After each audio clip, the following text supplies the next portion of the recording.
Good evening. Komaram Bheem జిల్లాలో రాత్రి నుంచి ఎడతెరిపి లేకుండా కురుస్తున్న భారీ వర్షాల కారణంగా ఆసిఫాబాద్, రెబ్బెన, తిర్యాని మండలాల్లో వాగులు వంకలు పొంగి పొర్లుతున్నాయి.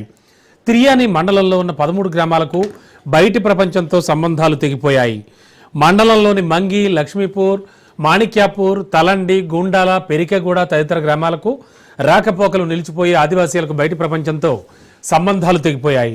రెబ్బెన మండలంలోని నంబాల వాగు ఉప్పొంగడంతో వంతెనపై వరద నీళ్లు ఉధృతంగా ప్రవహించడంతో పలు గ్రామాలకు రాకపోకలు నిలిచిపోయాయి.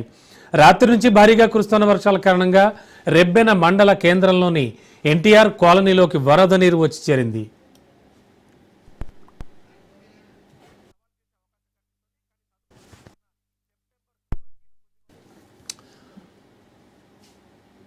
ఇక ఆసిఫాబాద్ మండలంలోని తుంపెల్లి వాగు ఉప్పొంగడంతో చిర్రకుంట, దాంపూర్, వట్టివాగు తదితర గ్రామాలకు రాకపోకలు నిలిచిపోయాయి. ఆసిఫాబాద్ పట్టణంలోని కాలనీల్లో నీళ్లు వచ్చి చేరడంతో రాత్రి నుంచి కంటి మీద కునుకు లేకుండా వరద నీటిని తోడుకుంటూ ప్రజలు తీవ్ర ఇబ్బందులు ఎదుర్కొంటున్నారు. ఇక బూరుగూడ ప్రాథమిక పాఠశాల చుట్టూ భారీగా వరద నీరు వచ్చి చేరింది. అత్యవసర సేవల కోసం కలెక్టర్ కార్యాలయంలో కంట్రోల్ రూమ్ ఏర్పాటు చేశారు.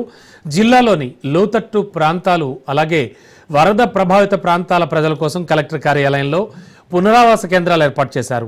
వాగులు, వంకల వద్ద పోలీస్ యంత్రాంగాన్ని అప్రమత్తం చేస్తూ భారీ బందోబస్తు నిర్వహిస్తున్నారు.